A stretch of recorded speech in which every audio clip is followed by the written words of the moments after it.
তো বন্ধুরা আবার নতুন একটা ভিডিও নিয়ে আবার এসে পড়লাম আমি। তো দেখো, সেদিন ছিল আমাদের বাড়িতে আমাদের গৃহপ্রবেশ। তো গৃহপ্রবেশের দিন সকাল সকাল আমরা মার বাড়ির থেকে স্নান করে এসেছি। আমার মার বাড়ি আমার পাশেই আছে।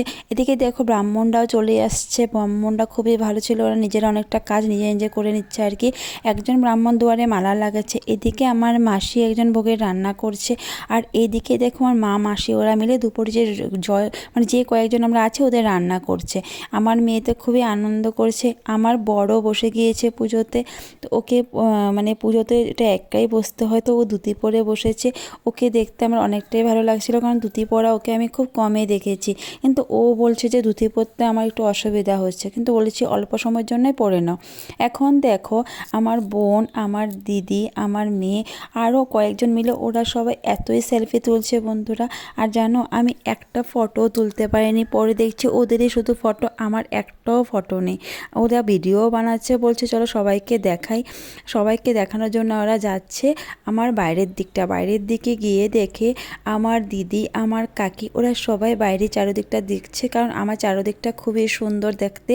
আমার পাহাড় মানে রোড অনেক কিছু দেখা যায়, তার জন্য বলছে না জায়গাটা সত্যি খুব সুন্দর। এদিকে আমার বরকে দেখে হাসাহাসি করছে।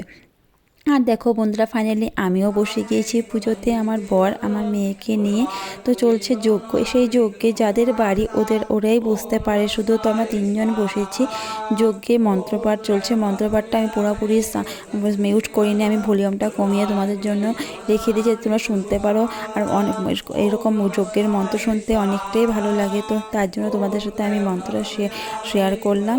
আর দেখো এখন তার মানে কি আমাদের পুজো কমপ্লিট, যজ্ঞ হওয়া মানে পুজো কমপ্লিট, ভোগও লেগে গিয়েছে।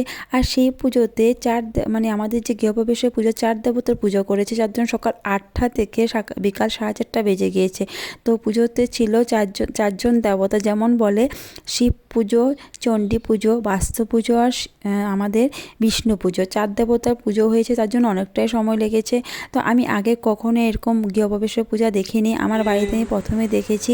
তো জানতে পারলাম যে এই পুজো করতে কীভাবে কখন কি করতে হয়, তো সেটা দেখে আমার খুবই ভালো লেগেছিল।